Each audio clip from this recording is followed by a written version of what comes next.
Hello, everyone. One of the things that I have always found hypocritical about universities is that many of the writers that they study, such as Faulkner, Dickens, and so on, did not have university educations and would, in fact, not have the academic credentials to get in to the schools that study them. I do think that is a little ironic and also hypocritical because there could be a lot of young Faulkners that aren't being nourished in higher education because they aren't meeting that academic credential standard. Now, this is not about promoting anti intellectualism, this is about credentialism. There's a difference. To me, I think credentialism can be anti intellectual because you're viewing someone solely by their degree and not by their talent or what they actually know, because that actually takes work. Um, it's far easier to just say, oh, well, this person knows it because it says on the piece of paper that they know it.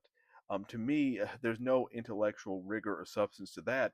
It's pure intellectual laziness. And to me, that's one of the reasons why I never really wanted to go to university and ultimately dropped out after essentially completing most of my general education courses. But to me, so I went for about 2 years before I dropped out.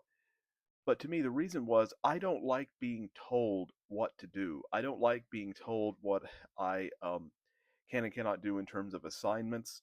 Um, to me, I think universities should be more like museums, especially in the arts, where you can collaborate with the teacher, and the teacher is like a friend, a collaborator, but they're not someone who you absolutely must listen to if you disagree with them. For example, if I were in a creative writing class and they said, well, let's write a personal narrative. Well, I don't like personal narratives. I think they're boring.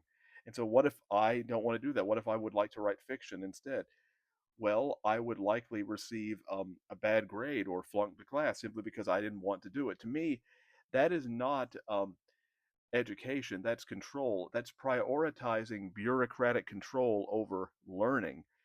And it's not that I don't admire teachers, I do immensely, but quite often they are cogs in a machine that cares more about um, academic credentials than actual education or intellectual thought. And to me, that's why I ultimately could not become something like a literature professor, like some people say I should have become, because I just couldn't take and stand the control of that system.